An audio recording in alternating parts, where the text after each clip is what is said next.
Classroom management in coming back from being out for a year and a half was not way different, but there were definitely some things that I had to change from the way I did things before we were out and then after we came back. And I think that all of these are going to benefit you in your classroom as well. So let's talk about classroom management.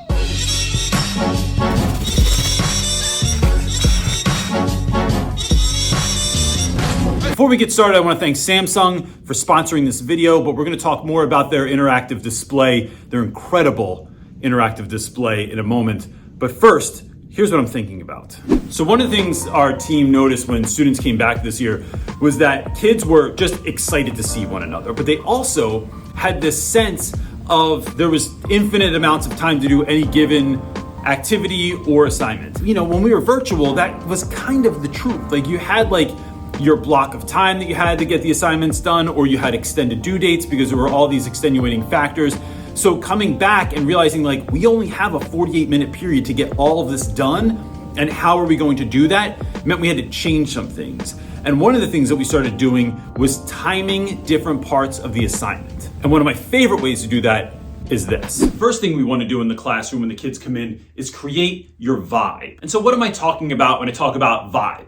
I'm talking about the sensory aspects that you can control in your classroom. So that might be the smell, the lights, the visuals that the students sense when they enter your learning space. So to do this, it can be as easy as using a seasonal Glade plugin. You could dim the lights in your room, use Christmas lights or lamps instead of just the bright overhead lights, and play music that matches the energy that you want to have in your room. One of the best ways we found to create vibe in the classroom is by matching calming music with a peaceful image to set the tone in the classroom. So we do this by connecting either a tablet or a laptop to the Samsung interactive display. So this can be done either wirelessly by just clicking here and then here, or you can simply use an HDMI cord. And on this board, there are HDMI ports in the front, and there's also multiple HDMI ports in the back. And one of our students' favorite visuals is the jellyfish. I found mine online. You can just as easily find one and download it to your computer so you always have it. We made a number of other videos using the Samsung interactive display last year while we were doing virtual learning, and I can put those in the cards up here so that you can check those out after this video. This next piece,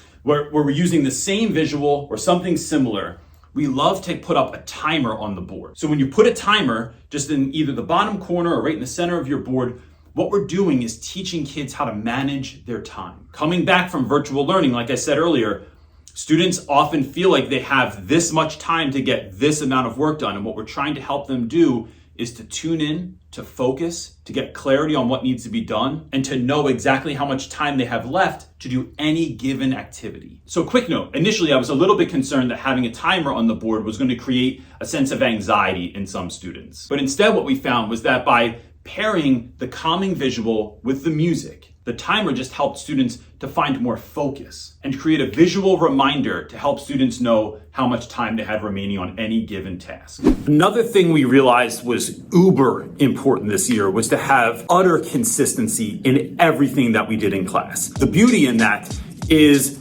every day I am greeting students at the door like I always do. Greeting people has been a little bit different this year, but it's still greeting kids at the door, taking kids that might think they're invisible, taking kids that have gone all day without someone saying hello to them and saying hello to them. It's taking kids that thought they were invisible and letting them know that they're visible.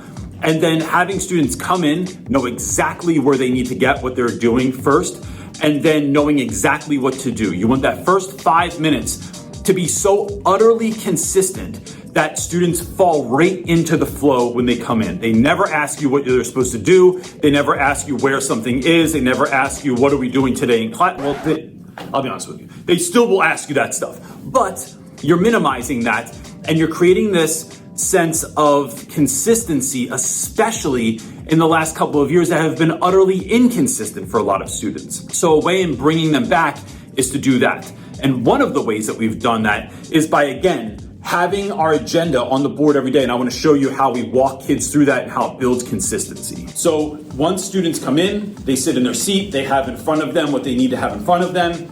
They can then look up on the board, and every day the agenda is on the board. I don't make it overly complicated. I make it very simple. It's always black and white, and it's always set up the same way. One of the things we've changed this year is by highlighting whatever it is that we're on right then. When I'm using the Samsung board, I can either use a clicker or walk around with my laptop, and as we go on to something else, I just switch to the next slide, which has this next piece that we're working on is all kind of mapped out and highlighted for them so they know exactly what we're doing at any given time.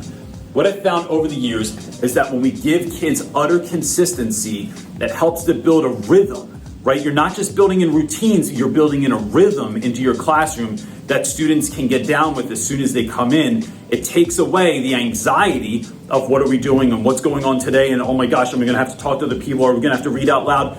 It's all there for you when you come in the classroom, so you can kind of find some ease or ask clarifying questions so you know exactly what to expect at any given moment in the classroom. In a year, in a world that is kind of tumultuous at the moment, it really gives kids a peace of mind that they wouldn't have otherwise. One of the other things we've done to try and really focus in on classroom management, is really, it's about helping kids to succeed. It's not just getting kids to behave, but it's finding ways to help students get the most success that they can in class and to really get to a place where they individually are finding success, right? So we're not just measuring them against some other metric, that's a whole nother video. But in this case, one of the other things we're trying to do is create short chunks that keep moving students through a lesson. So like I showed you using the timer on the board, another thing we do is break everything down to 5, 10, or 15-minute chunks in class. Now that's gonna depend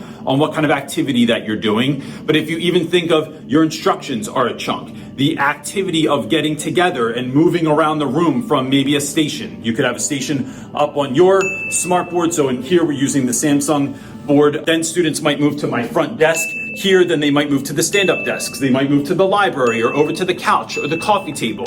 So you are creating movement. Even that movement has a timer on it. Everyone, I need you to get together and we're gonna move stations. I need you there in 30 seconds and be ready for instructions when you're there. That shifts the kids. It helps them move to the next station and then lets them know exactly how much time they have in that section. This works for two different reasons. One, if it's something that a kid does not particularly like they don't want to do the close reading portion in a station that day, it's letting them know, hey look, it's only 10 minutes. And that's how I get kids to do almost everything. I just say in the beginning of it, hey, all I need you to do is do this for 10 minutes. And then we're gonna move to the next section and you're gonna be able to draw on the board or paint on the board or work with your friends over here. So just saying it's only going to be this many minutes really helps. The movement helps students move around. Again, when they were at home, they didn't just have to sit in one place all the time. We gave our students a lot of freedom to be able to do work wherever in their house and then check back in with us. And it's also making class appear to move faster because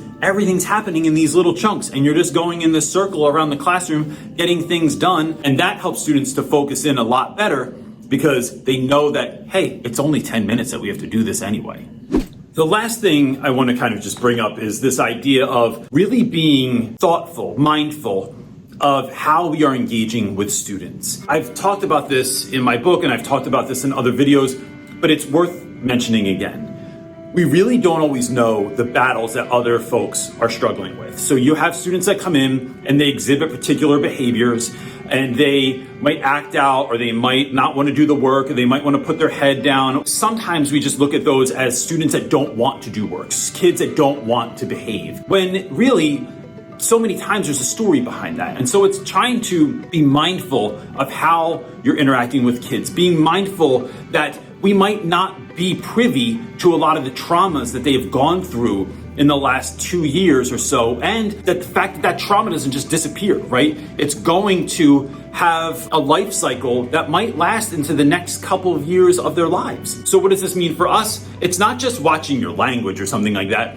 It is having a why, I believe, for every single thing that you do in the classroom. Like, why do I shake your hand at the door every single day? Because I want you to feel seen and I appreciate you and I'm glad that you're here.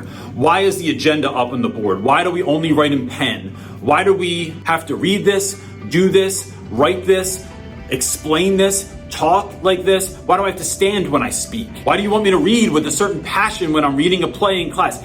Every little thing that we have in class has a why behind it. And look, you might not have a why behind everything you do, but it's worth asking yourself, well, why do we do this? Do we just do this because I want kids to be compliant? Or am I trying to inspire students? Because I believe that real leadership, like really good leadership, is about inspiration. It's inspiring people to go and do something. And inspiration leads kids to go above and beyond. Compliance leads kids to do just enough. So as you're getting ready for this next year of school, being mindful of some of the things that you're asking students to do and knowing exactly why you're doing just about everything in class motivates kids, because now there's a why behind it. It's not just because I said so or because the school told me I have to do it. It's no, we speak every day in class and stand up because your voice is important. Why am I asking your story and how it connects to this book is because one, I want you to be able to connect your life, your thoughts, and what you're thinking to the book that we're reading, but I also want you to know that this isn't so different from your life, or the fact that your story is important and you need to get used to saying it and saying it while standing up and speaking up because your voice is important. But giving kids that why, now we get it. Now I understand what you're asking me to do. Now I want to stand up. I do want to be proud. I do want to speak in a certain way. It changes everything. I have been so thrilled to teach back in the classroom again and not in my laundry room for like 100 reasons. I get to move around. I get to engage with students. I'm wearing real pants. I wore real pants for a whole year this year because we all know that teaching virtual was like dressing like a mullet. It was business on top and party on the bottom. I'd love to know anything else that you all were doing this year that was a little bit different, that helped you to navigate through some of the classroom management issues that you had. So if you could please put that in the comment section below, it just makes a resource for everyone that's watching this. And I would love to thank Samsung for sponsoring this video. And you can find more out about the Samsung interactive display in the description box below. If you have any questions for us or want to connect, you can go right to our website, realrapwithreynolds.com, and find everything there. That's it, gang. Peace.